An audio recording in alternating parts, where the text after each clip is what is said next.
सर्वकार्येषु सर्वदा गुरुर्ब्रह्मा गुरुर्विष्णु गुरुर्देवो महेश्वरः गुरु साक्षात् परब्रह्म तस्मै श्री गुरुवे नमः।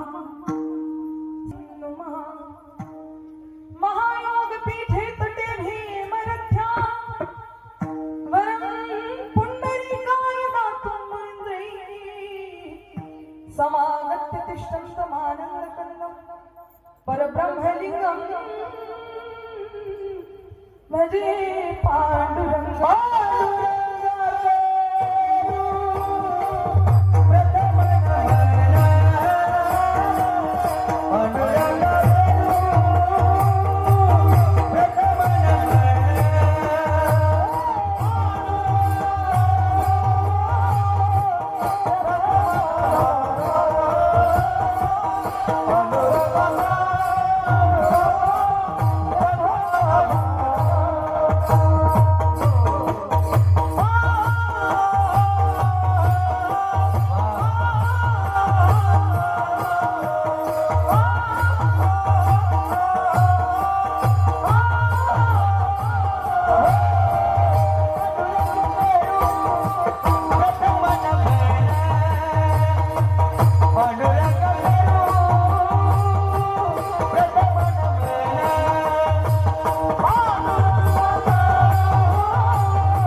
बाबाजी सद्गुरु दास तुका जयांचे केली स्मरण होय सकळ विद्यांचे अधिकरण तेचे बंधू श्री चरण श्री गुरूंचे ते नमस्कार आता ओम नमो ज्ञानेश्वरा करुणाकरा दयाळा तुमचा अनुग्रह लाभलो पावन झालो चराचर मी कडा कुसरी काहीच नेणे बोलतो चलती भाविक एका जनार्दनी तुमचा दास त्याचे आस पुरवा ध्याये नित्यम पूर्ववेश ललिता कंदर्प लावण्यदा देवी ते बगणै रूपाश चरणा कारुण्य रत्नाकरा लीला विग्रहिणी विराजित भुजा स्वच्छंद्र साधिनी भक्तानंद विदायिनी प्रमुदिता नित्योत्सवा रेणुका माझी रेणुका माऊली कल्पवृक्षाची सावली ओ माझी रेणुका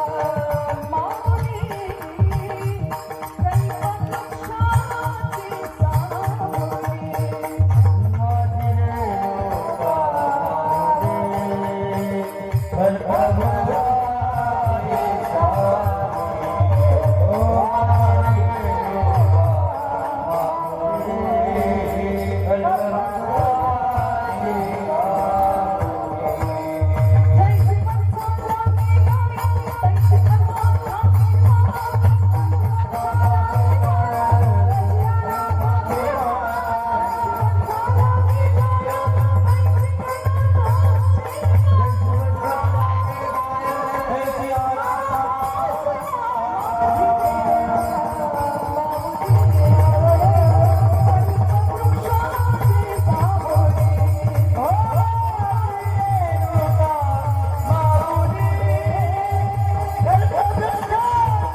नमो कर्मभूमी जियेच्याच कामी असो देह माझा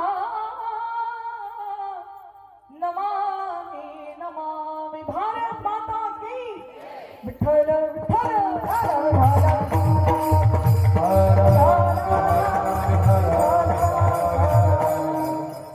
भाकलो से द्वारी उभा याचक भिकारी मज भीक काही देवा प्रेम हातुके पाठवा याचकाचा भार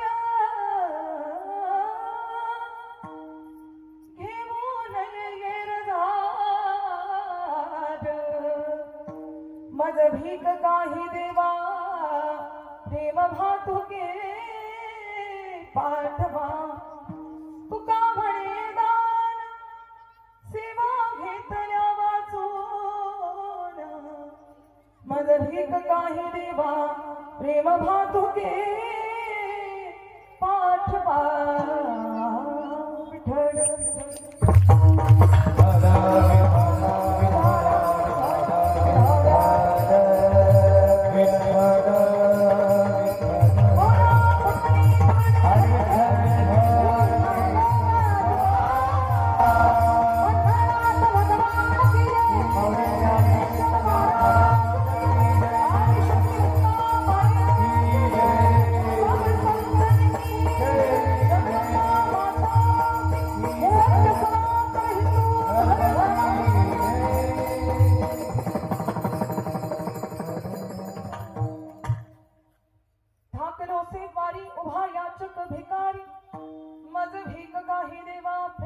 भातुके पाठवा प्रस्तुत सेवेकरता निवडलेला अभंग जगद्गुरु जगद्वंदनीय वैराग्याचे मूर्तिमंत पुतळे असलेले वारकरी संप्रदायाचे महामेरू असलेले जगद्गुरु संत तुकोबारा यांचा चार चरणांचा आपल्या सर्वांच्या कदाचित पाठात असणारा परिचयात असणारा मागणीपर प्रकरणातील उत्कृष्ट असा अभंग तुकोबारा यांच्याच कृपेची याचना करत सेवेकरता निवडला आहे विठ्ठल विठ्ठल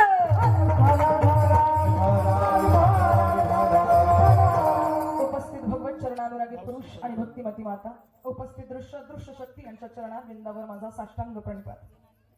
भक्ती रसातील अवीट आनंद आपल्या सर्वांना मिळावा यासाठी उदारपणे ज्यांनी शब्दांची उधळण आपल्या सर्वांवर केली असे असलेले ज्ञानोबाराया तुकोबाराया आदी करून संतांच्या चरणारविंदावर माझा साष्टांग प्रणिपात. मस्तक हे पायावरी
संत चरणरजाने पावनाने पवित्र झालेल्या आपल्या या चिखली गावामध्ये जगदंबेच्या कुशीत राहणारे आपण सर्वच जण आहोत.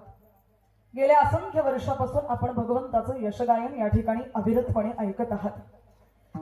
या वर्षी आपण सर्व ग्रामस्थांनी मला या ठिकाणी बोलवल्याबद्दल प्रथमतः सर्वांचे ऋण व्यक्त करते. मुख्यत्वाने ज्यांच्या अनुषंगाने माझं इथे येणं झालं, आपलं सर्व मायबापांचं दर्शन झालं, अशा आदरणीय गुरुवर्य माझ्यासाठी माझ्या आईच असणाऱ्या अगदी प्रेमळ श्रद्धेय आदरणीय रेणुकाताई जाधव आईसाहेबांचे मनापासून ऋण व्यक्त करते. त्यांच्यामुळे माझं येणं झालं आणि आपल्या सर्व मायबापांचं मला या ठिकाणी दर्शन झालं. विठ्ठल विठ्ठल.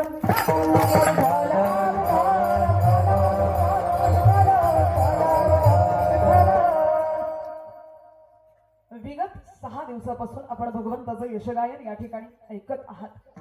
आजचा 7वा दिवस. 7व्या दिवसाची कीर्तन सेवा माझ्यासारख्या अल्पज्ञानी पामराच्या वाटेवर आपण सर्वांनी सुपूर्त केली.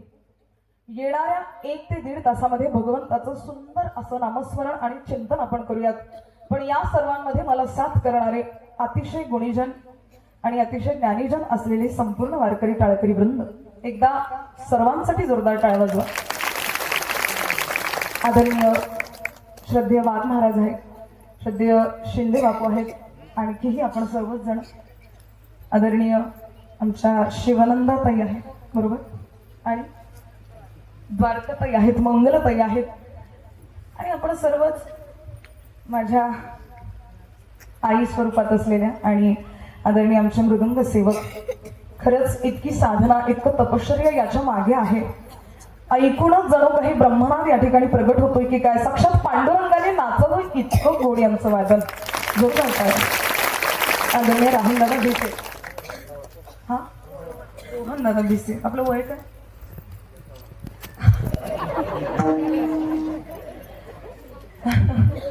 मी पाहिल्यावर असं तो सुकुमार चेहरा पाहिला आणि मला जाणवलं अगदी 18 वर्षाचं वय आहे. 18 वर्षामध्ये एवढी साधना, एवढी तपश्चर्या. खरंच हे खूप कौतुकास्पद आहे. एकदा जोरदार टाळ्या आपल्या रोहन दादासाठी. खूप सुंदर. आपल्या सर्वांच्या साथीने येणाऱ्या 1 ते 1.5 तासामध्ये आपण भगवंताचं यशगायन करण्याचा केवळ आणि केवळ प्रामाणिक प्रयत्न करत आहोत. विठ्ठल विठ्ठल.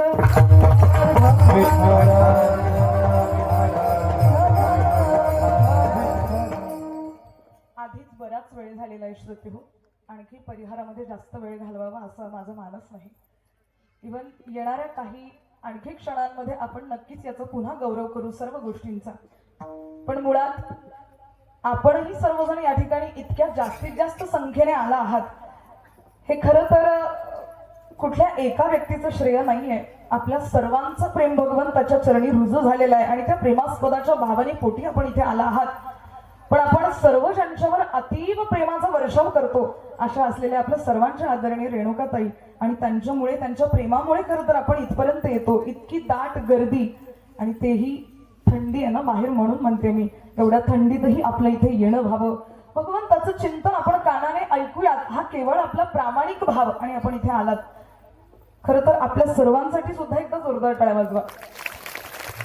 या टाळ्या जरा जोरात वाजल्या पाहिजे. या सर्वांसाठी म्हणजे यांच्या स्वतःसाठी होत्या म्हणून जोरात. गमतीचा भाग वजा करा.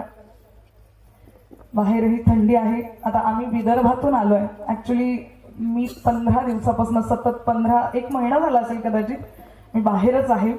म्हणजे अशा उन्हाळक्या करत वगैरे नाही, बरं कीर्तन करतच फिरतीये आणि कथा करत फिरतीये.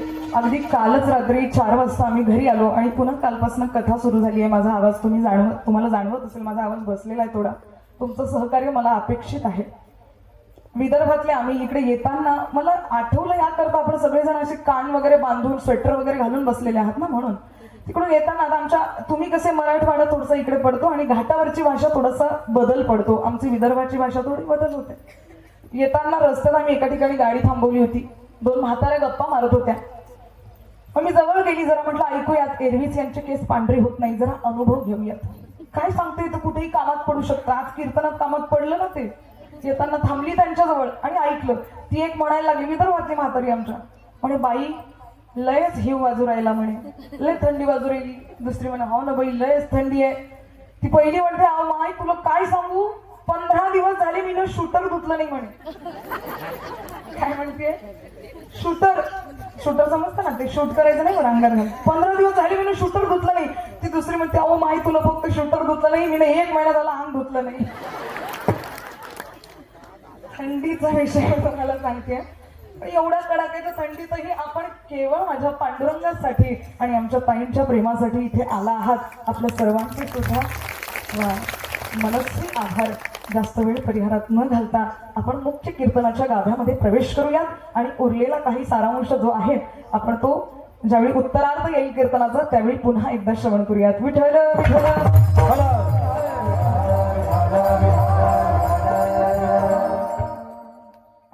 दोन्ही कॅमेरामॅन दादा राहिलेत, विदर्भ वारकरी सेवा आणि आमचं गजर मुक्ताईचा वाले दादा. एकदा जोरदार टाळे त्यांच्यासाठी सुद्धा.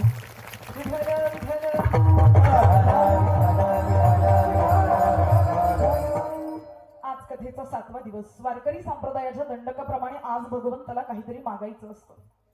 कुठलाही तप, कुठलाही यज्ञ पूर्ण झाल्यानंतर मनुष्य पात्रतेचा होतो काहीतरी मागण्याचा. पण नेमकं मागायचं तरी काय हे आपण आजच्या कीर्तनामध्ये जाणून घेऊयात. विठ्ठल यद्यपि आपल्या वारकरी संप्रदायाची परंपरा आणि दंडक जर पाहिला तर काही मागणे हे आम्हा अनुचित वडिलांची रीत जाणत असू. काही नाही मागायचंय देवाला. संसाराकरता मागून मागून थकलोय आपण, पण संसार अजूनपर्यंत पूर्ण व्हायचं नाव घेत नाहीये. गात्र शिथिल होत आहेत. आयुष्याचा सूर्य मावळतीकडे जातोय, पण माणसाची निवृत्ती संसारातून आणि प्रवृत्ती संसाराकडे परमार्थाकडे अजिबातच होत नाहीये. असंख्य प्रयत्न केले संसारासाठी मागण्याचं, पण अजूनही आपल्या संसाराच्या मागण्या पूर्ण झाल्या नाहीत. संतांनी सुद्धा मागितलं होतं. श्रोते हो ऐका, 4 भिंतीच्या आतमध्ये राहणाऱ्या माणसांसाठी तर कुणीही मागेल, पण माझ्या ज्ञानोबरायांनी विश्व कल्याणाची उदात्त भावना अंतःकरणामध्ये घ्यावी आणि या जगाचं मंगल व्हावं हे मागणं माझ्या माऊली ज्ञानोबरायांनी करावं आणि विश्वात्मक देवाला म्हणावं, देवा आता विश्वात्मके देवे येणे वाग्येने तोषावे, तोषून मज द्यावी पसाय दान. काय सुंदर मागणी करावी ज्ञानोबरायांनी. दुरितांचे तीर जाओ, विश्व स्वधर्म सूर्य पाहो, जो जे वांशील तो तेला हो प्राणी जात. ज्ञानोबरायांना सुद्धा थोडा त्रास झाला नाही श्रोते हो, खूप त्रास झाला. आईवडिलांचं छत्र पाठीशी नव्हतं. समाजाने फार डावललं, समाजाने अनाथ करून सोडलं, पण आजही माझ्या ज्ञानोबराया आळंदीमध्ये सर्वांना सनाथ करून सोडतात. ही ज्ञानोबरायांची श्रीमंती आहे. एवढं सगळं असूनही माझ्या माऊलींनी स्वतः करता कधी काही मागितलं नाही. परमेश्वरा या जोडीमध्ये एवढं दान दे की या समाजाने मला स्वीकारावं, अजिबात नाही. अहो समाजाचं काय करायचंय, माझ्या पांडुरंगाने मला चांगलं म्हणावं. या भूमिकेमध्ये माऊली ज्ञानोबरायांनी अख्ख्या विश्वासाठी त्या ठिकाणी मागणी करावी आणि या जगाचं मंगल व्हावं. किती उदात्त भावना आहे. आपण कधी करतो का असा विचार दुसऱ्यांविषयी? आपण देवाच्या दारवंटात गेल्यानंतर माझा संसार सुखाचा व्हावा ही मागणी अविरत चालू असते आपली. वाढावे संतान, गृही व्हावे धनधान्य. देवा मुलाचं लग्न तितकं होऊ देत, मुलीचं लग्न तितकं होऊ देत, तो जे शेतीचं काम अडकलेलं आहे ना ते पूर्ण होऊ देत. 4 भिंतीच्या आतला आपला हा संसार आणि आपली सुद्धा मर्यादित तेवढीच विचारशक्ती, मानसिकता. कधीतरी उदात्त आपलं मन असावं. या जगासाठी काहीतरी, विश्व मांगल्यासाठी काहीतरी आपण मागावं. पण आपण इतके आकुंचित बुद्धीचे लोक आहोत. आपलं अंतःकरण खरं तर समुद्र इतकं व्यापक असावं, आभाळ इतकं व्यापक असावं, पण आपण आकुंचित बुद्धीचे लोक कितपट गेलेलो आहोत माहिती आहे का आपल्याला? एक माणूस भगवंताकडे गेला आणि देवाला म्हणतोय, देवा माझं पोट दुखतंय. भगवंत म्हणाले, माझ्याकडे कशाला आला, वैद्याकडे जा. म्हणे, देवा ते वैद्याचं बस तर रोग नाही म्हणे, ते तुझ्याकडेच नील होईल. पण अरे झालं काय? म्हणे, शेजारच्याने एक गाडी घेतली, आता जोपर्यंत तिचा ऍक्सिडेंट होत नाही तोपर्यंत माझं पोट दुखायचं थांबणार नाही. असे आकुंचित बुद्धीचे लोक आपण आहोत. कुठपर्यंत हे दावे, मदवत्सर, अहंकार आपण अंतःकरणामध्ये बाळगणार आहोत? हे खरं सांगू श्रोते हो, द्वेष, मद, मत्सर, अहंकार हे सगळं अंतःकरणातून निघून गेलं ना की घरीच पंढरी आणि दारातच चंद्रभागा आहे आपल्या, लक्षात घ्या. पण आपण भटकतोय, आता नाही, गेल्या असंख्य जन्मांपासून आपण भटकतोय. पण भगवत भक्तीचे वेध अजूनही आपल्याला लागलेले नाहीयेत. कधीतरी प्रयास करावा आणि त्या परमेश्वराला सांगावं, संसार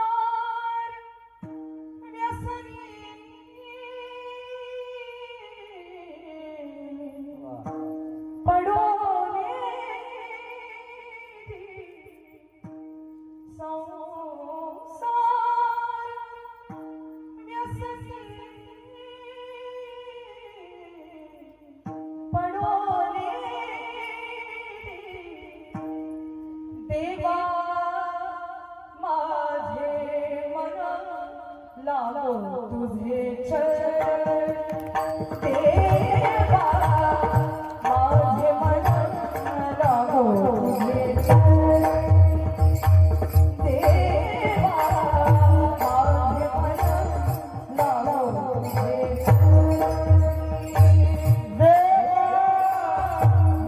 माझे मन लावो तुझे चरण,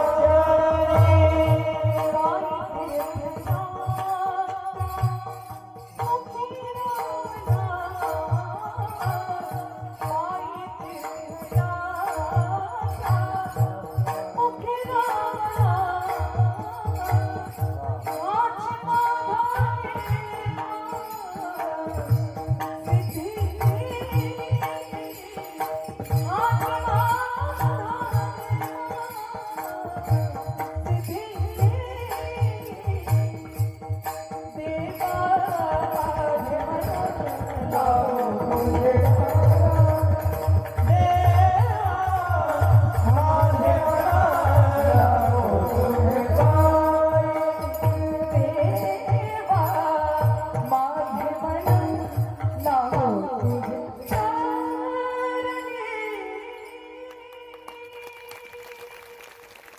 परमेश्वराला म्हणावं, एकदा या संसारातून थोडासा बाजूला कर आणि तुझ्या दारवंटात येण्याची बुद्धी दे बाबा आम्हाला. एकदा बोलाव तुझ्या दारासमोर, मागा ना कधीतरी देवाला. पण आपण हे नाही मागणार. आता तिकडून 2-4 दिवसाआधी सुद्धा माझं एक कीर्तन झालं, मागणीचं कीर्तन होतं.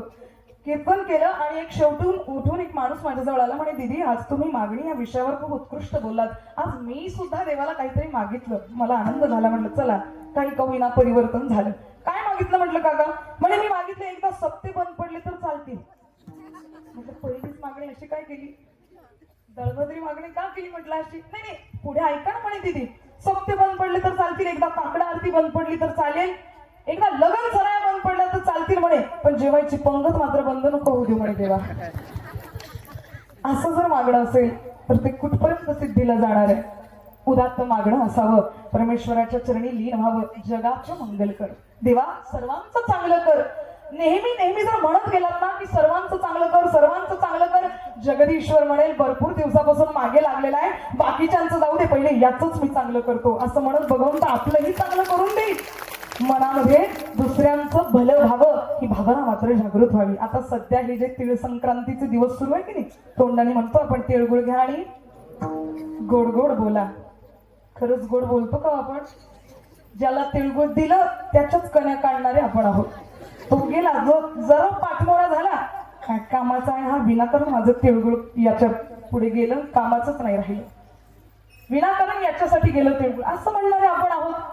काय आहे ना, दुसऱ्यांचं चांगलं व्हावं हे बोलणं सोपं असतं, पण दुसऱ्यांचं चांगलं झाल्यानंतर ते पाहणं कठीण असतं. बरं, बऱ्याच वेळी काय होतं, हा चांगलं व्हावं चांगलं व्हावं इथपर्यंत मर्यादित आहे, पण चांगलं झाल्यानंतरही मनाला आनंद व्हावा आणि वाटावं कुठेतरी चला बरं आहे चांगलं झालं.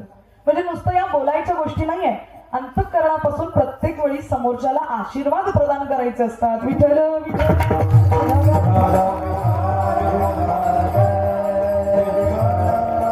तुकोबरायांवर सुद्धा अशा बऱ्याच संधी आल्या होत्या. परमेश्वराने म्हणावं तुकोबराया काही हवं असेल तर मागा ना, तुमच्या भक्तीच्या ऋणातून उतराई व्हायचंय तुकोबराया, काहीतरी मागा. काय देऊ तुम्हाला?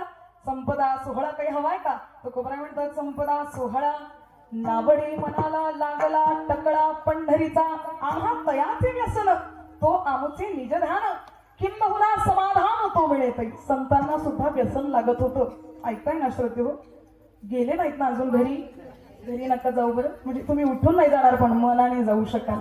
जरा इथेच बसा. संतांना सुद्धा व्यसन लागत होतं. कुठलं व्यसन? आम्हा तयाचे व्यसन तो आमचे निज ध्यान किंबहुना समाधान तो मिळेतै. तयाचं व्यसन कुणाचं? तो माझा भावा तो माझा भावा वेळोवेळा भावा पांडुरंग तो माझा भावा तो माझा भावा. त्याचं व्यसन लागायचं. सदोदित तो भेटावा अशी प्रार्थना अंतःकरणामध्ये नेहमीच रुजू असायची. बघा ना काय होतं त्या शबरीकडे? कुठल्या सुखसुविधा होत्या का? नुसत्या मानात डोलवा जरा, नुसत्या माना डोलवा. एक तर असं करायचं एक तर असं करायचं. उगाच असं नका करू फक्त. विठ्ठल विठ्ठल.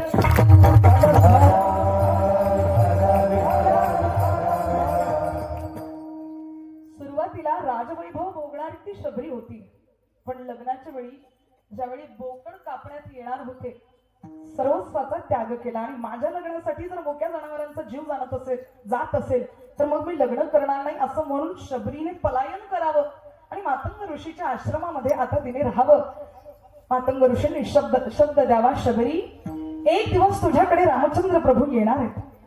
काही नव्हतं तिच्याकडे सेवेशिवाय आणि भावभक्तीशिवाय काही नव्हतं त्या शबरीकडे. तिने रात्रंदिवस एक अट्टहास करावा, प्रभू रामाने दर्शन द्यावे, प्रभू रामाने दर्शन द्यावे, गातो मुखी हरिनाम हरिनाम गातो मुखी हरिनाम अंतरी माझ्या रात्रंदिन तो वास करिया श्रीराम. अंतरी माझ्या रात्रंदिन तो वास करिया श्रीराम. श्रीराम श्रीराम श्रीराम प्रभू श्रीराम. माता शबरीने रात्रंदिवस जगदीश्वराला आळवावं आणि गुरूंच्या शब्दावर विश्वास ठेवा. माझे राम येणार आहेत, माझे राम फार दयाळू आहेत, कृपाळू आहेत. शबरीकडे काही नाहीये पण तरी तिला भेट देण्यासाठी माझे रामप्रभू येणार आहेत. किती दयाळू आहेत. कबीराचे विणितो शेरे देव करी काम, कबीराचे विणितो शेरे देव करी काम. कौशल्याचा राम बाई कौशल्याचा राम, कौशल्याचा राम बाई कौशल्याचा राम, कबीराचा राम कौशल्याचा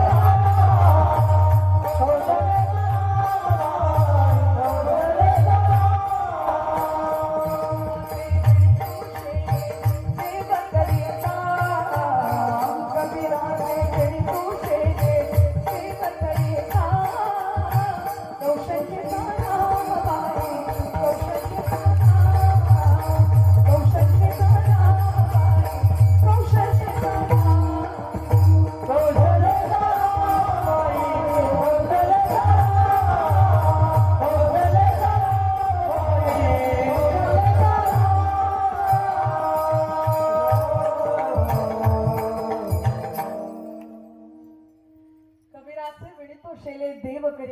कौशल्याचा राम. अहो त्याचं काम दिलं त्याने सोडून काय करायचंय ते जगाचा भार सांभाळणारा परमेश्वर जाऊन शबरीचे उष्टे बोर खातोय. शबरीचा विषय निघाला म्हणून माझ्या डोक्यात आणखी एक विषय आला. नुकतंच 2 दिवसाआधी आपण 22 जानेवारीचा प्रसंग अनुभवला नाही का. मला असं वाटतं एक प्रतीक्षा माता शबरीने केली होती आणि दुसरी प्रतीक्षा या भारतवासियांनी केली होती. 500 वर्षांपासून प्रतीक्षा केली.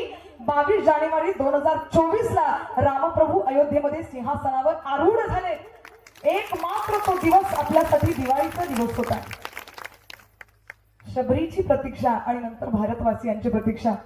किती प्रतीक्षा केली. राम आएंगे तो अंगना सजाऊंगी, दीप जलाके दिवाली मैं मनाऊंगी, मेरे चरणों के सारे पाप मिट जाएंगे. राम आएंगे मेरी झोपड़ी के भाग जाग जाएंगे. आपको सभी को आता है ना ये भाव. मैं पहली लाइन गाऊंगी, आप दूसरी लाइन गाना. ओ राम आएंगे आएंगे राम आएंगे. कहिए वाह वाह बहुत बढ़िया. रघुवर आएंगे आएंगे रघुवर आएंगे.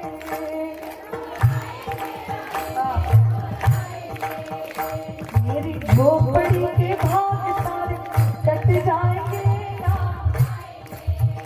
मेरी झोपड़ी के भाग कट जाएंगे. बोलिए श्याम रामचंद्र भगवान की, पवन सुत हनुमान की. अशा तर शबरीचा उत्तुंग झालेला भाव रामप्रभूंनी जाणावा आणि तिच्या घरी जावं म्हणून मी तुम्हाला सांगत होते श्रोते हो. अंतःकरणाचा भाव एकदा रुजू झाला की मग मात्र भगवंत काहीही द्यायला तयार आहे. सगळं काही द्यायला तयार आहे. आज तुकोबारायांच्या सुद्धा घरी भगवंताने जावं. भगवंताने म्हणावं मागा काय मागायचं, पण नाहीच मागितलं. शेवटी भगवंत पुन्हा निराश होऊन गेले. तुकोबारायांना वाटलं जरा आता देवाला मनवूयात म्हणून त्याला जे आवडतं तेच त्याला जाऊन मागूयात. मग तुकोबाराय गेले, त्याच्या दारवंट्यात गेले आणि आज देवाला सांगतायत देवा मी आज याचक सुद्धा आणि भिकारी सुद्धा बनून आलेलो आहे. का?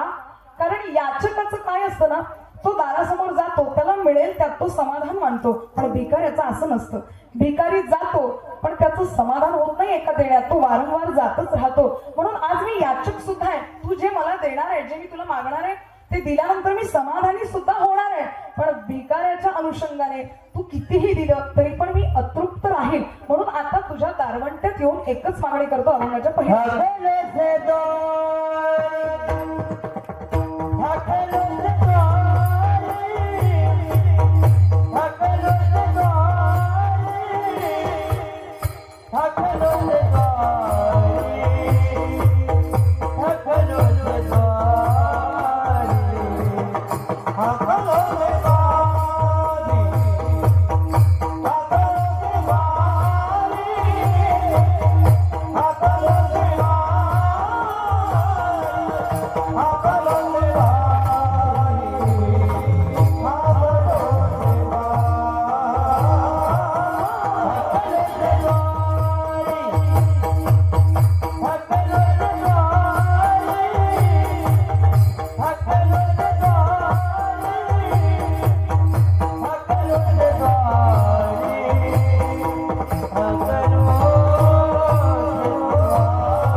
ठाकलो सेद्वारी उभा याचक भिकारी.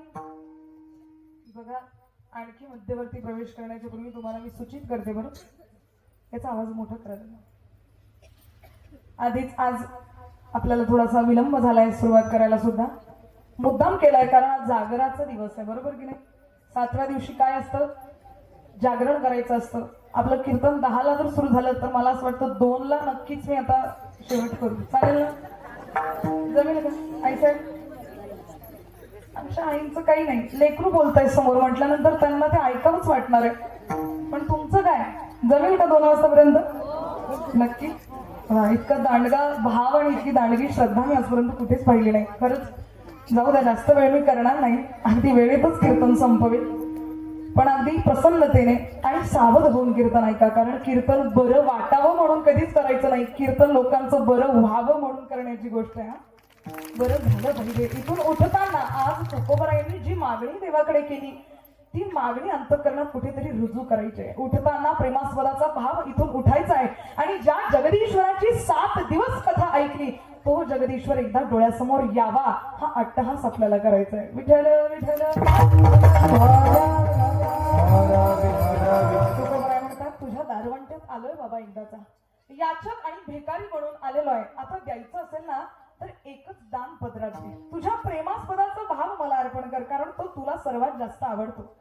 देवाकडे मागणारे सर्वच आहेत, मी तुम्हाला आधीही बोलले, पण त्याला जे आवडतं की नाही ते मागण्यामध्ये खरी सार्थकता आहे. तुकोबरायांनी जाणलं माझ्या देवाला काय आवडतं.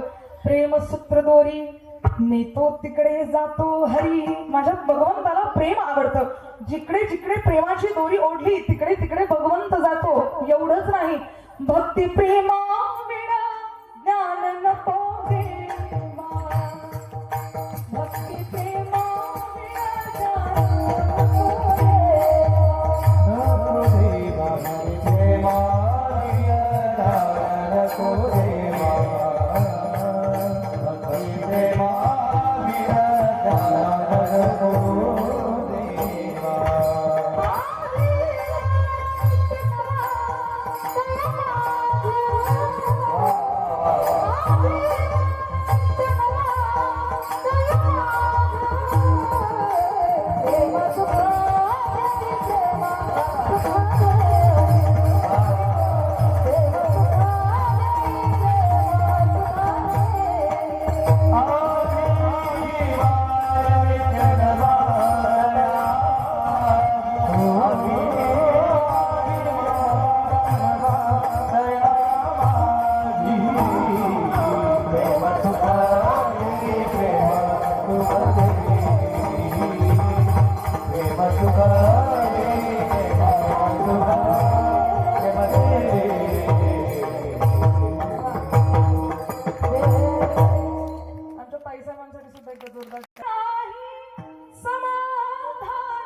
या प्रेमाशिवाय समाधान नाही आहे. प्रेम ही एकमात्र अशी भावना आहे, अंगी प्रेमाचे भरते, देघे उतार चढते.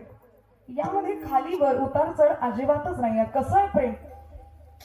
अनिर्वचनीय प्रेम स्वरूप मुकास्वादनवद. नारदजी म्हणतात भगवंताचं प्रेम कसं आहे. ऐकताय ना सर्व? ऐकताय ना? एकतर तुम्ही माय मावल्यात चष्मे लावतात, आतमध्ये झोपल्या की जागे मलाही कळत नाही. वरून काही जण डोळे उघडे ठेवून सुद्धा झोपणारे असतात, म्हणून मला जरा चिंता वाटते पद्धतीने, म्हणून जरा विचारत असते तुम्हाला. मी काय सांगत होते तुम्हाला? प्रेम सांगत होते ना. अंगी प्रेमाचे भरते, नेगे उतार चढते. ही प्रेम भावना अशी आहे जी कमी जास्त होतच नाही. नारदजी भक्ती सूत्रामध्ये सांगतात अनिर्वचनीय प्रेम स्वरूप मुकास्वादनवद. एखाद्या मुक्याला जर आपण काही गोड खायला दिलं तर त्याला जर विचारलं की सांग बाबा याची चव कशी आहे, त्याला सांगता येईल का? तो मुका आहे, त्याला सांगता येणार नाही, पण त्याला अनुभव नक्कीच येईल. प्रेम नाहीये बोलता दाविता सांगता, अनुभव चित्तात चित्त घेणे. प्रेम ही भावना व्यक्त करताच येत नाही कधी, ती फक्त अनुभव करावी लागते. आणि ज्यावेळी हे प्रेम भगवंताच्या चरणी रुजू होतं ना, कसं? पुन्हा नारदजी सांगतात यथा ब्रज गोपिकानाम. गोपिकांचं जसं प्रेम होतं तसं प्रेम रुजू व्हायला हवं. कसं प्रेम होतं गोपिकांचं? यत्र यत्र मनोयाती तत्र तत्र माधवः. जिकडे दृष्टी जाईल तिकडे त्या जगदीश्वराचं केवळ आणि केवळ दर्शन त्यांना होत होतं. गोपिकांनी कधी वैराग्य धारण केलं नाही. गोपिका कधीच वनात जाऊन भगवंताची अविरत माळ त्या ठिकाणी ओढत बसल्या नाही. जिथे जिथे दृष्टी जाईल, जिथे जिथे मन जाईल, तिथे केवळ आणि केवळ आमचा कृष्ण आहे एवढी उदात्त भावना अंतःकरणामध्ये आहे गोपीच्या. आणि तसंही आपल्यासाठी सुद्धा सोपं करून दिलेलं आहे. ठाईचं बैसुनी करा एक चित्त, आवडी अनंत आळवावा, न लगती सायास जावे वनांतरा. हा सुखे येतो घरा नारायण प्रातस्मन्य. डोंगरेजी महाराज सांगतात, वैराग्य शब्दाचा अर्थ आपण जाणलाच नाही हो कधी. वैराग्य म्हणजे सर्व संग्रहाचा परित्याग करणं आणि शेतात जाऊन किंवा वनात जाऊन झाडाची वाळलेली पानं खाणं याला वैराग्य म्हणत नाही. तर उपभोगाच्या असंख्य वस्तू जवळ असताना सुद्धा त्याच्याकडे डोंकूनही न पाहणं याला वैराग्य म्हणतात. संसारामध्ये जर आपण आहोत तर उपभोगाच्या असंख्य वस्तू असताना सुद्धा त्या वस्तूंचा त्याग व्हावा. या माझ्या कामाच्या नाहीत अशी भावना ज्यावेळी मनात रुजू होईल त्या दिवशी भगवत दर्शन निश्चित. विठ्ठल विठ्ठल.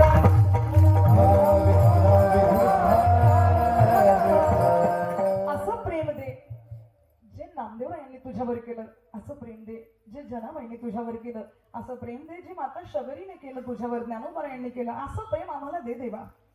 किती उदात्त प्रेम होतं संतांचं मला सांगा.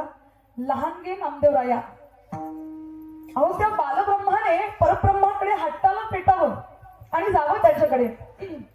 भक्तीच्या यज्ञ कुंडामध्ये नामदेवरायांनी देहाची आहुती द्यावी आणि जगदीश्वराला म्हणावं, हे एवढं दूध पिऊन घे नाहीतर कपाळ मोक्ष करेल तुझ्यासमोर.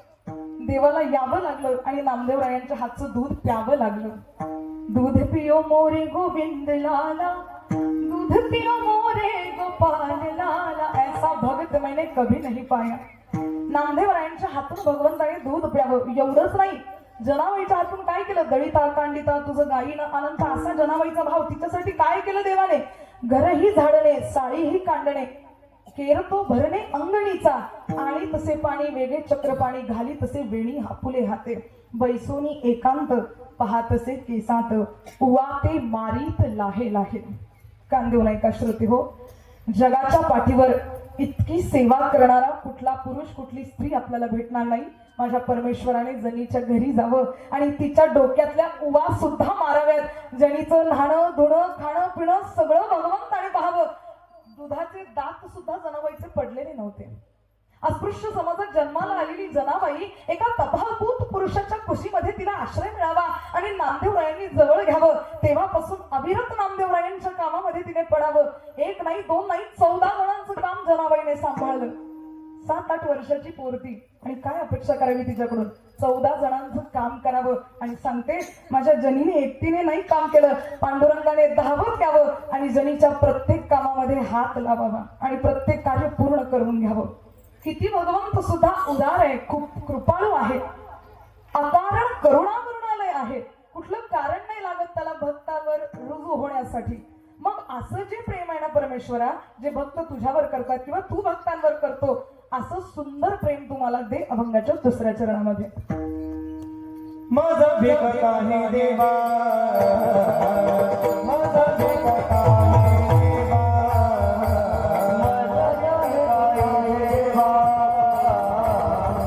माझा भेट आहे देवा, माझा भेट आहे देवा, माझा भेट आहे देवा, देवा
माझं भीक काही देवा वाजवलं तर जरा जोरात वाजवा ना काय उगा कोपऱ्यातून आवाज आला की माझी ऍसिडिटी वाढते बरं उगा एक टाळी इकडून दुसरी टाळी तिकडून असं करण्यापेक्षा सगळ्यांनी वाजवायचे. टाळी ही आनंदात वाजवण्याची गोष्ट आहे की नाही. मी जर तुम्हाला सांगितलं एखाद्याचं मरण झालं तुम्ही असं म्हणाल का वा मरण झालं चांगलं झालं असं होईल का? नाही, आनंदात वाजवायची टाळी. एकदा भरगच्च अशी टाळी वाजवून द्या. बहुत बढिया. माझं भीक काही देवा प्रेम भातुके पाठवा. तुकोबराय म्हणतात द्यायचं असेल ना तर ते असं जे अविरत प्रेम आहे गुणरहितम कामनारहितम असं जे प्रेम आहे ते प्रेम तू मला दे आणि त्याचा विसरही कधी पडू देऊ नकोस. तदर्पिता खिलाचारिता तद्विस्मरणे परम व्याकुल देती असं असलेलं निरपेक्ष प्रेम तू माझ्या पदरामध्ये घाल. खरंच मागणी कशी मागावी हे संतांकडूनच शिकावं. किती सुंदर मागणी करतात. आपण कधी देवाला त्याचं प्रेम मिळावं अशी मागणी केली आहे का कधी देवाकडे? बोला जरा. अजिबात नाही. मी तुम्हाला पहिलीही बोलली आपल्या संसारासाठी भरपूर आपण मागितलं पण कधी देवालाच कधी मागितलं नाही. सर्वांनी कान उघडे ठेवून ऐका. इथे बसलेल्या प्रत्येक तरुणांनी सुद्धा ऐका. रामायणामध्ये एक राजा रघु होऊन गेलेत. एक वेळी वनामध्ये जावं आणि यज्ञाचं अनुष्ठान करावं. असंख्य देवदेवतांच्या आहुत्या त्यामध्ये दिल्यानंतर पवनदेवांची आहुती त्या ठिकाणी त्यांनी दिली आणि पवनदेव समोर येऊन साक्षात उभे राहिलेत. पवनदेवांनी विचारलं राजा रघु काय हवंय ते मागा. राजा रघु म्हणतात परमेश्वरा ही मागणी आपल्या सर्वांच्या हृदयामध्ये अशी जपून ठेवा आणि घरी गेल्यावर तरुणांना सुद्धा सांगा. इथे बसलेल्या तरुणांनी सुद्धा ऐका राजा रघु काय मागणी करतायत. राजा रघु पवनदेवांकडे हात जोडतायत. पवन म्हणजे काय? हवा, सगळीकडे फिरणारे. पवनदेवाला हात जोडून सांगतायत हे पवनदेव हा माझा जो भारत देश आहे ना या भारत देशामध्ये राहणारी प्रत्येक स्त्री ही फार कष्टाळू आहे. घरामध्ये जर मालक नसतील तिचं आईबापण जर नष्ट झालेलं असेल तर घरदार चालवण्यासाठी ही महिला फार कष्ट करते. दुसऱ्यांच्या शेतात जाऊन राबवते पण आपल्या मुलाबाळांना मात्र सौख्य प्रदान करणारी ही माता आहे. माझी भारतातली माता फार कष्टाळू आहे. हे पवनदेव ज्यावेळी शेतामध्ये जाऊन ती थकलेली असेल आणि घरी जाता जाता रखरखत्या उन्हामध्ये एखाद्या वेळी एखाद्या झाडाखाली बसावं तिला जर वाटत असेल आणि कदाचित ती त्या झाडाखाली बसली असेल आणि थंडगार हवेने कदाचित तिचा डोळा लागला असेल. ऐकताय ना सर्व? इथपर्यंत आले. आता पवनदेवांना सांगतायत पवनदेव कदाचित माझ्या मातेचा भारतामधल्या स्त्रीचा कदाचित थकव्याने जर डोळा लागला असेल तर हे पवनदेव त्या ठिकाणावरून तुम्ही एवढे संथ व्हा की माझ्या भारतीय स्त्रीच्या अंगावरचा पदर मात्र बाजूला व्हायला नको. ही मागणी राजा रघुंनी केली. भारतीय स्त्रीच्या पदराचं रक्षण करणारे महापुरुष आपल्या भारतामध्ये झालेले आहेत आणि त्यांनी मागणी करावी या भारताच्या स्त्रीचा पदर जपावा. पण आज टीव्ही चॅनल बघता बघता खरं तर पहिले असं समजत होतं की पहिले माणूस जनावर होता. आता पेपर वाचून कळायला लागलं की माणूस आजही जनावरच आहे.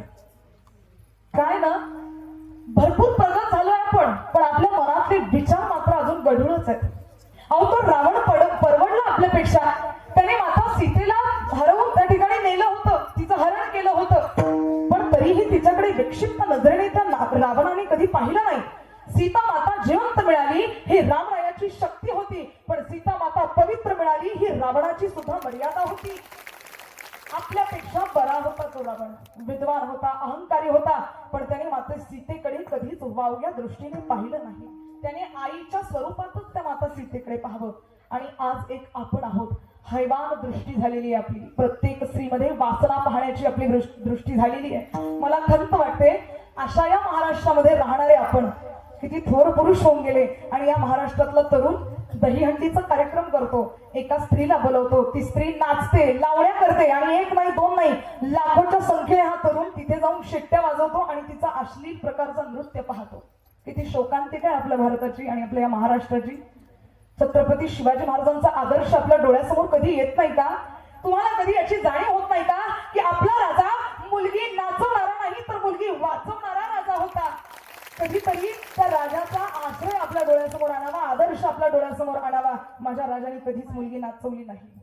उलट शत्रूची मुलगी ज्यावेळी समोर उभी करण्यात आली त्यावेळी नखशिखांत तिचं सौंदर्य पाहिलं आणि मनात एकच सांगितलं, त्या मुलीला सुद्धा सांगितलं, ऐक नखशिखांत तुला पाहतोय पण मनामध्ये वासना येत नाहीये, मनामध्ये एकच भाव येतोय की हिच्या हृदयातून किंवा हिच्या उदरातून जर मी जन्माला आलो असतो तर मी किती सुंदर झालो असतो. शत्रूच्या मुलगीकडे पाहण्याची सुद्धा भावना काय आहे? मातृत्वाची भावना आहे. आपल्या डोळ्यातल्या रावणाला, आपल्या डोळ्यातल्या हैवानाला जरा बाजूला करा. स्त्री जात वासनेसाठी नाहीये. स्त्री सारखं पवित्र या जगामध्ये काहीच नाही हो. जिच्या उदरातून जन्माला यायचं तिलाच शिवी घालायची. एकमेकांशी बोलताना एवढ्या घाणेरड्या शिव्या करून देतात. या गोष्टी मी याच्याकरता सांगते कारण माझंही कम्प्युटर इंजिनिअरिंग पूर्ण झालेलं आहे आणि मी कॉलेजवर प्राध्यापिक आहे. असंख्य मुलांचा मुलींचा संपर्क येतो. मुलं एवढ्या घाण शिव्या देतात. ज्या आईच्या हृदयातून, ज्या आईच्या उदरातून जन्माला यावं त्या आईवरून, त्या वडिलांवरून घाणेरड्या शिव्या आपण द्यायच्या, हे कितपत योग्य आपल्याला वाटतं? आपल्या या सप्ताहाचं फळ जर आपल्याला काही पाहिजे असेल ना श्रोते हो, इथे बसलेल्या तरुणांना आणि तरुणींना सुद्धा विनंती करेल, एकदा फक्त जगदीश्वराच्या चरणावर जा आणि सांगा की मी आजपासून कुठलीच घाणेरडी शिवी देणार नाही, कुठलंच वाईट व्यसन करणार नाही, कुठल्याच मुलीकडे वाईट भावनेने पाहणार नाही. तुमच्या सप्ताहाचं फळ तुम्हाला असंच मिळून जाईल भगवंताच्या कृपेने आणि देईल भगवंत. मनोवांछित इच्छा पूर्ण होतील. जगाकडे पाहण्याचा मात्र दृष्टिकोन चांगला असावा. आणि इथे बसलेल्या तरुण मुलींना सुद्धा मी सांगेल, मी तुमच्या मोठ्या बहिणीसारखी आहे आणि बहिणीने सांगितलं तर त्यात काही वावगं नसतं. मुलींना सुद्धा माझं सांगणं आहे, मुलींनो जग फार वाईट आहे. तुमचं स्वातंत्र्य तुम्हाला दिलंय पण आई वडिलांनी सुद्धा मुलींना एक गोष्ट कान उघडे ठेवून सांगावी. मी नेहमी सांगत असते, प्रत्येक कीर्तनात सांगत असते, कारण ही काळाची गरज आहे. मला माहिती आहे ज्ञानोबराया तुकोबरायांच्या विचारांपुढे हे विचार शून्य आहेत, थोपडे आहेत, पण तरी सुद्धा कुठेतरी काहीतरी हजारोच्या संख्येमध्ये एक जरी सुधारला तरी सुद्धा आमचा परमार्थ सफळ आहे. या भावनेने मी बोलणं करते आणि बोलण्याचं धाडस करते.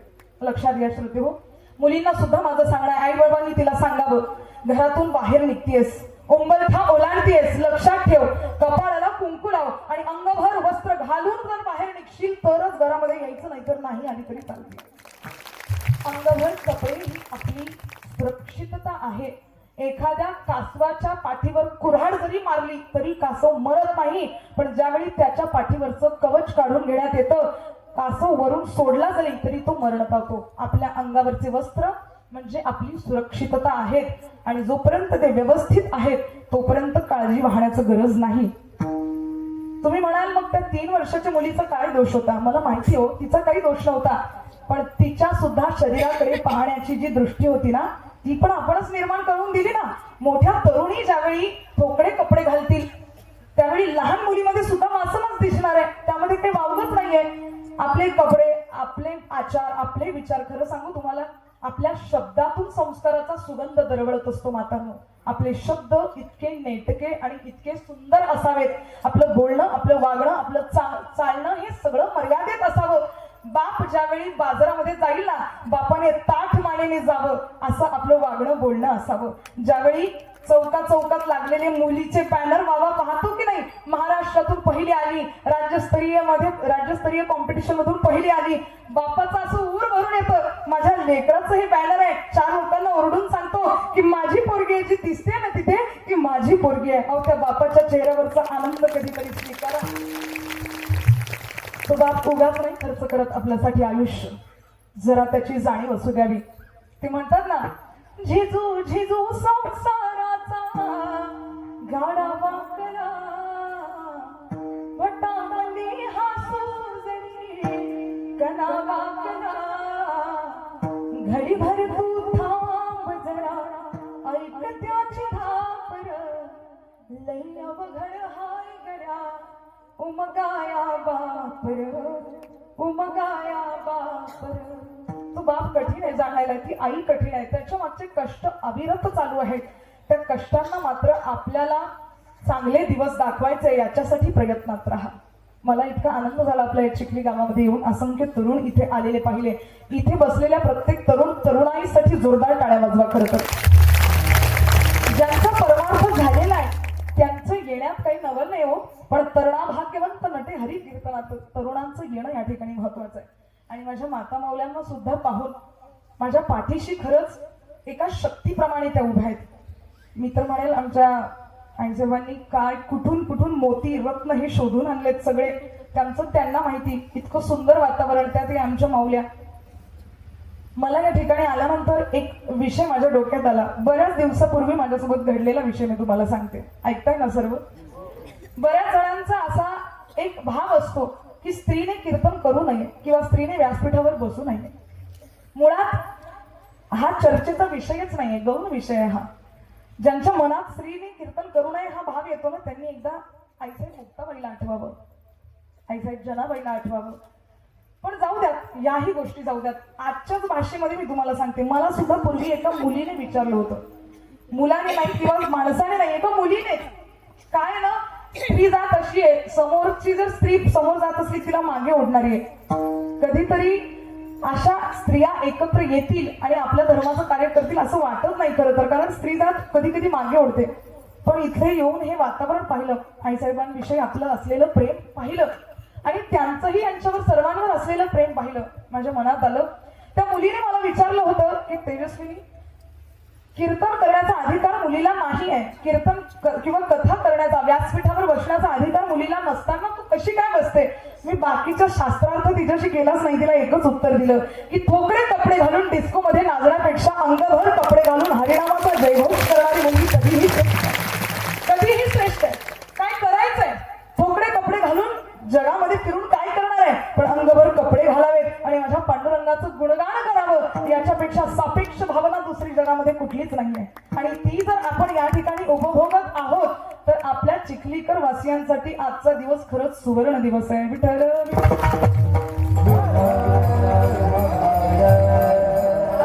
नाही तर हा सप्ताहच पूर्ण सुवर्ण दिवस आहे.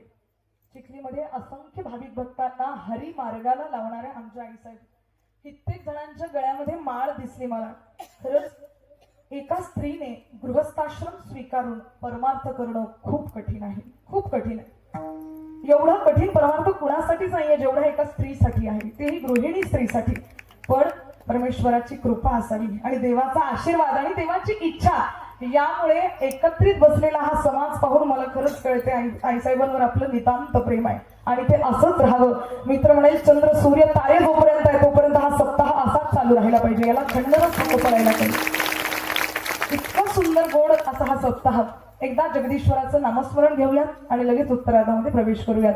विठोबा रखुमाई, विठोबा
एक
बात, ये सब हार देखकर हम भी आज चिखली पर अपना दिल हार बैठे हैं.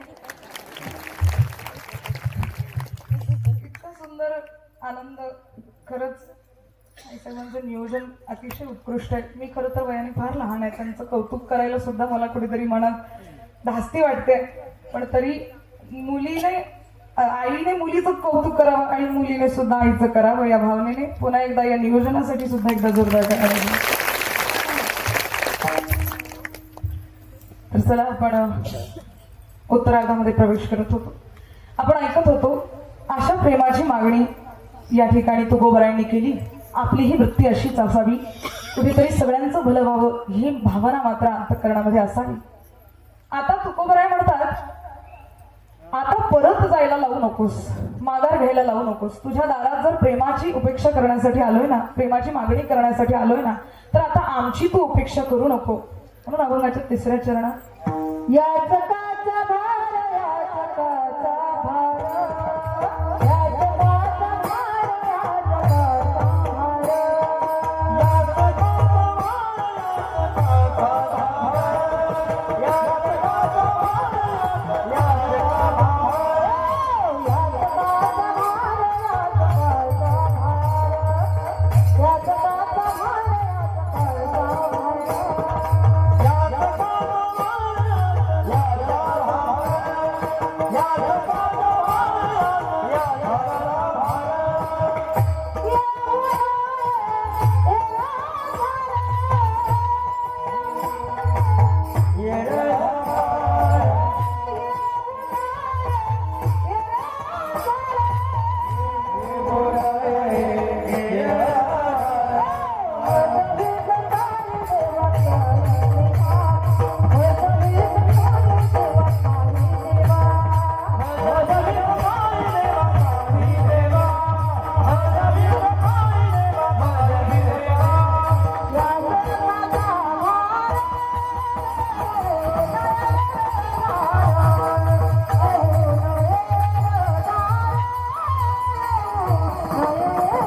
या जगाचा भार, घेऊ नये येरझार.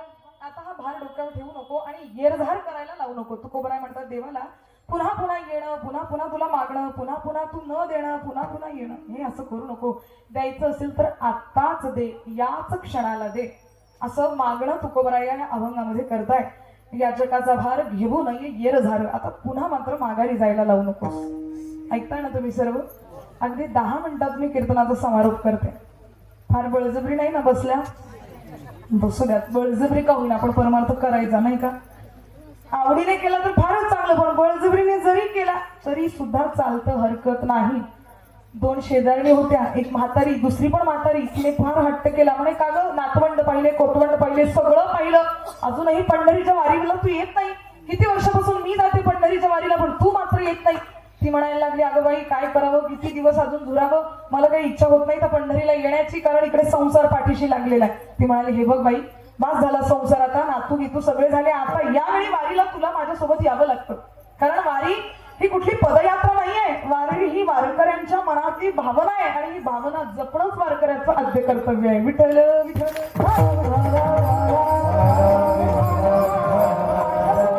वारीला चल म्हणते, हट्ट करते, चल तुला चलावं लागतं. हिने बळजबरी, मी तुम्हाला बळजबरीचा विषय सांगते हा. बळजबरी एक गाठोड घेतलं, त्यात 4 लुगडे टाकले आणि बळजबरी, बाई तू म्हणते म्हणून येते, नाही तर मला काही यायचं नाहीये त्या वारीला. ती म्हणते, अगं बळजबरी का होणार, चल माझ्यासोबत. निघली कशी तरी. आता रस्त्याने भगवंत वाट पाहतोय, त्याच्या दर्शनासाठी जायचंय.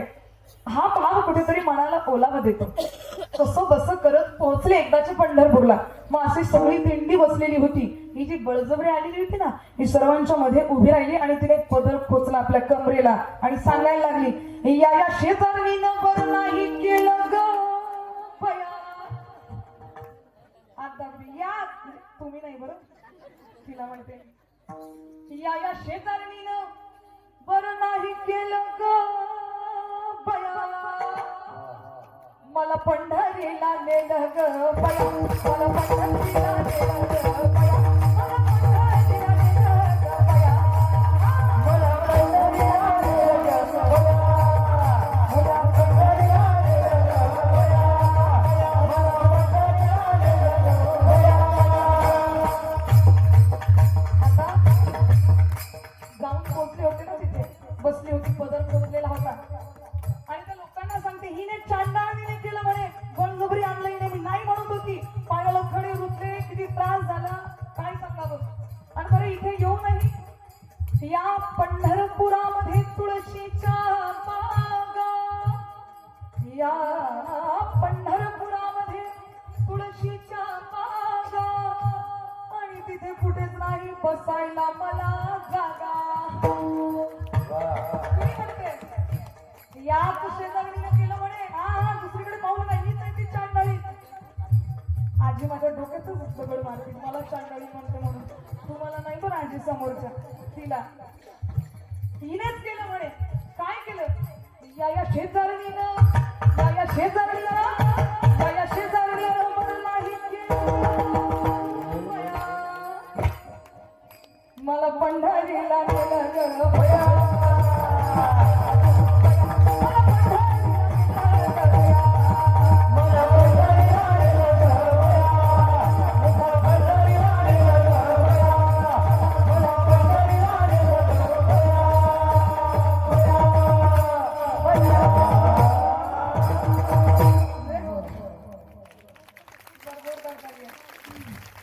तुमच्यात महिना अशी कोणी आहे का, चांगली आहे, अशी असली तर चांगली आहे.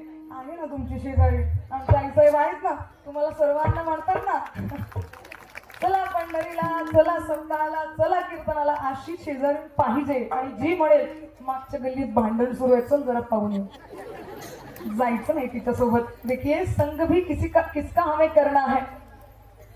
अगर किसी के साथ हो तो कृष्ण की बात किया करो. गौर से सुनिएगा जरा.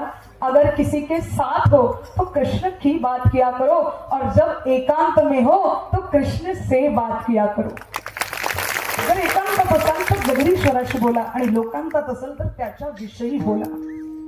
म्हणून असा जो परमार्थ आहे, हसत खेळत आपण करणारे आहोत, आणि असाच परमार्थ खरं तर माझ्या भगवंताला सुद्धा आवडतो. आता मात्र तुकोबाराय म्हणतात, परत जायला लावू नकोस. पण हो, एक लक्षात ठेव देवा, जोपर्यंत माझ्याकडून तू सेवा घेत नाही ना, तोपर्यंत हेही दान पूर्णतः देऊ नकोस. कारण सेवा जोपर्यंत करणार नाही तोपर्यंत मेवा मिळणार नाही. देरे हरी पलंगावरी असं चालेल का? अजिबात नाही. परमेश्वरा, आधी नामस्मरणाची सेवा आमच्याकडून करवून घे, मग प्रेमाचं दान आमच्या पदरात टाक. अभंगाच्या चौथीत.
सेवा घेतला वचन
वाह